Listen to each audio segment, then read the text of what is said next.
What's up, guys? Welcome back to another Destiny 2 news video. In this video, we'll be going over the This Week at Bungie post for June 28th of 2018. We'll be going over all the stuff inside of it, which is basically going to be the upcoming changes in the 1.2.3 update and basically what we're going to be receiving inside of that update. The first thing I do want to go over is the faction rally. Obviously, this is the second one to occur inside of Season 3 already, and what it looks like is Future War Cult is about to get the first win in Destiny 2, and basically the history of Destiny 2 of the faction rallies. Essentially, Bungie kind of goes over why they got rid of the faction armor, basically as a direct purchase.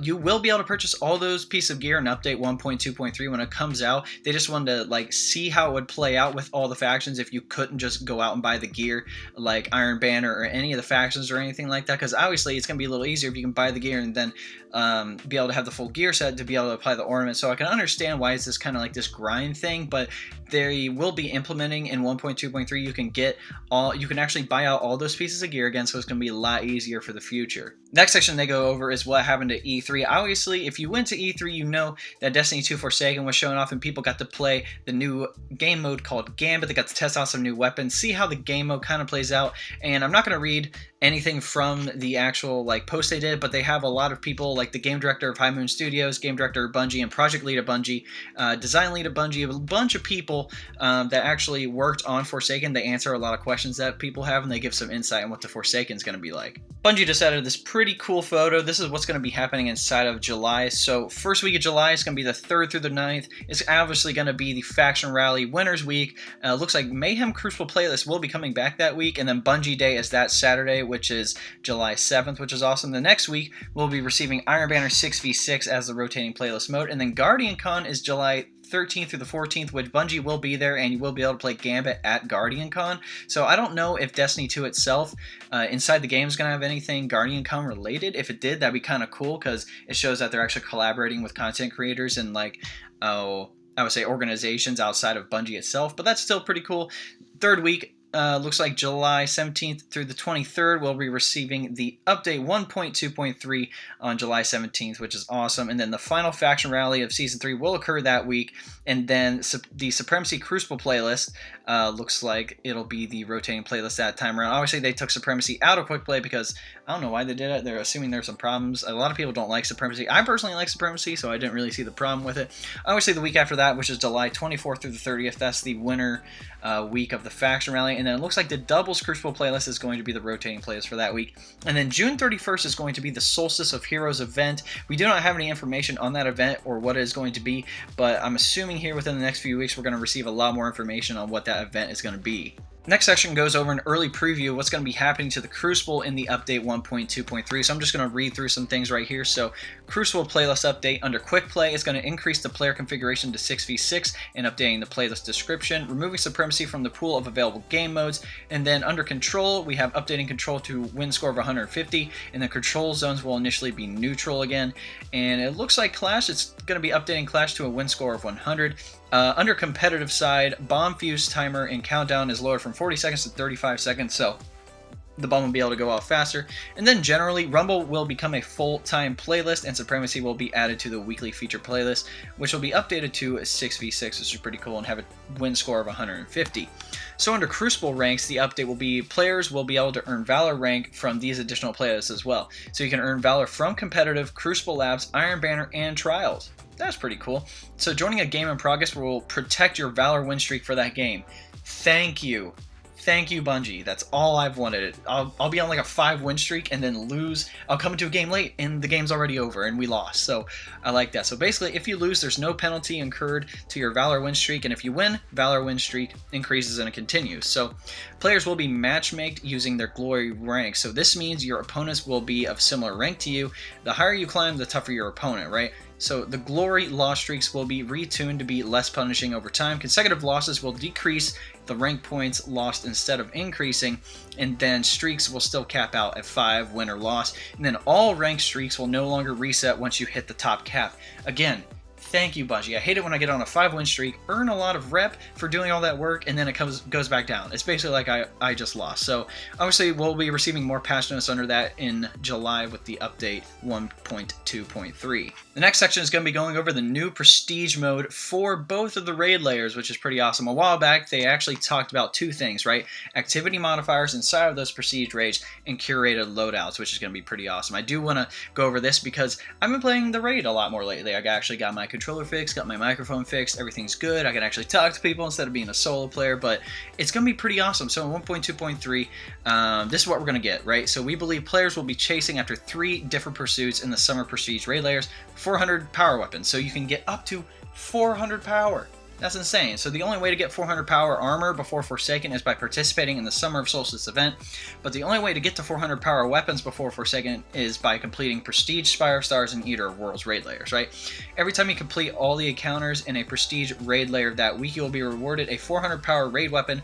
This can be any raid weapon from Destiny 2, not just the weapons that drop from the raid layers. So raid armor ornaments are also going to be introduced as well, so each prestige raid layer has its own set of unique armor ornaments, which is going to be awesome. Plus, you can go for an exotic masterwork catalyst, which both raid layers have a masterwork catalyst that can be found as a rare drop in the activity. I don't know if they describe what the weapon is, but still, that's pretty awesome. So what we're going to have to do is that each week there'll be a curated set of weapons and a global activity modifier for Spire Stars and Eater of Worlds. The weapon set and modifier will be the same across both activities. So essentially, curated weapon loadouts are based on weapon archetypes. So over the summer, you might see combinations that require you to equip an auto rifle, submachine gun, and a sniper, or like a scout rifle, a hand cannon, and a rocket launcher, right? So essentially, loadouts are not locked inside of the prestige raid layer.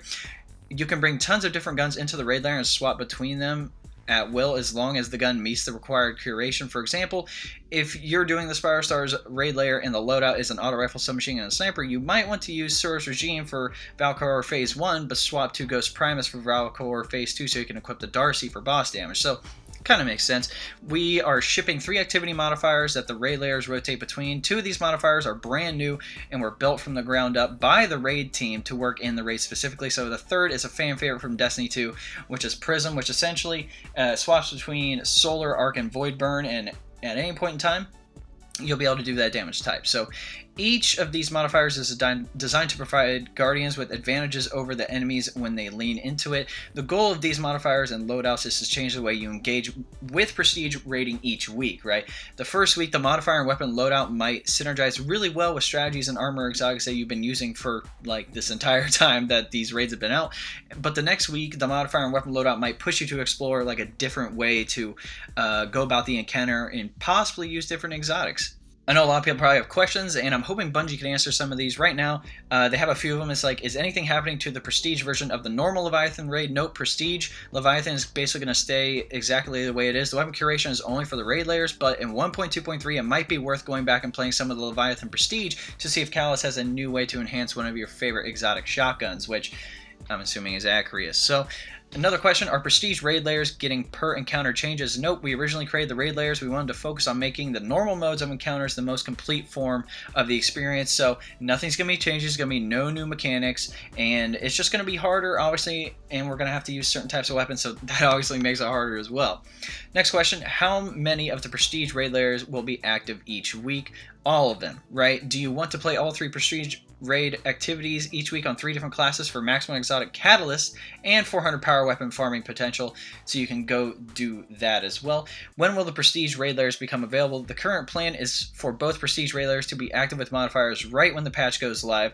We feel like this is in line with Prestige being a new way to play each week instead of a one-time event, but we are open to feedback on this as well. So basically, once 1.2.3 drops, the Prestige raid curated layers are about to be active. Next section talks about collections that are going to be coming in Destiny 2 Forsaken, and we get a lot of questions answered about how the collections feature is going to work. So here we go. What items from year 1, which is Destiny 2 year 1, Inventory will collections track, so collections include any weapon, armor piece, ghost, ship, sparrow, emblem, or shader available in year 1 of Destiny 2.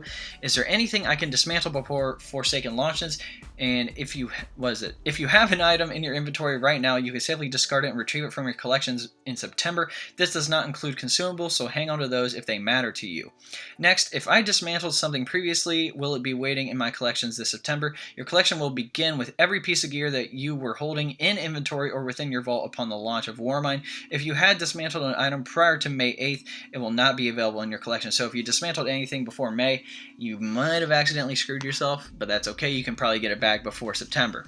What items from year 2 can be reacquired from collections? So with the addition of a random perk rolls to items starting in year 2, we had to make a tough call for collections. We investigated numerous options for gear with random perks, fixed collections perks, buyback limits, reroll mechanics, and many others, but each of these came with issues that impacted the collections experience in a negative manner. Ultimately, we decided to disable purchase of all year 2 randomly rolled legendary weapons and armor. We don't like keeping some items from experiencing the full collections treatment. We're looking at the long-term solve for storing your exact perk rolls in collections. Next question, how much will it cost to reacquire items out of collections? We're currently working on cost for item acquisition, and we'll have more information on a later date. We have 2 main goals when deciding on reacquisition cost. Number 1, reacquisition isn't a currency sink. We aren't trying to make you spend all of your hard-earned glimmer. We just want to make sure the items you find out in the world still have value. And the second thing, players won't have to deal with currency conversions. For example, if a shader dismantles into glimmer, it costs glimmer to reacquire, right? If the shader came from Eververse, it will dismantle into bright dust and therefore cost bright dust to reacquire. These same goals are true for all collection items. And the last question is, when reacquiring gear from collection, what power level will they be? Collection items will come out close to your current power level, but will require infusion to be ready for in-game activities. This is a delicate balance of making sure collections don't create a level exploiting mechanic, but still providing items that are usable right away in most activities. Obviously, we have the dock, which is the Destiny Operations Center. So, member Iron Banner, and you could purchase that one little Iron Banner package from Eververse that came with the Fighting Lion ornament, the Lupus Visage. Basically, in the most recent hotfix, you should be able to see it within your Fighting Lion ornament tab there. So, if you bought it, you should be able to pick it up, which is pretty good. Obviously, there's some other known issues as well, but I feel like those aren't really as current or aren't really as noticeable right now. Obviously, next we have Nightfall top scores. Last week was tree probabilities. It looks like Dado actually won out with his group. It looks like first place was 229,440 points, and then second place was 225,000, and third place was 222,000. So they're really not that far apart, which is pretty awesome, but still pretty cool that people are scoring that high. I definitely have not even scored over 100,000 since the most recent update to the strike and how strike scoring works. But yeah, that seems to be it for the TWAB, guys. If you guys want to support me, there'll be a link below. Say best way to support me. I'll take you to a 4-minute video. If you want to go check that out, awesome. But if you don't want to do that, you can always like this video, subscribe to the channel, share this video, turn on the notification bell, next subscribe if you know if I want to drop some new content on the channel, since YouTube is like dumb, and then comment what you guys want to see below. Make a content for y'all, so whatever you want to see, I'll try to get out there as quickly as possible. Also, the Discord link is below. You can come in and join the Discord. There's no requirements. We have some chats going about some new games, some old games, obviously stuff like Fortnite, Destiny 2 Forsaken, Division 2, some other games like that. We also have some voice chats, so if you want to have a crispy audio connection for like a Nightfall or a Raid, or just screw around in activities and chat, you can join the Discord and we'll be able to achieve those things. Alright guys, hope you enjoyed this video. We'll catch you next time.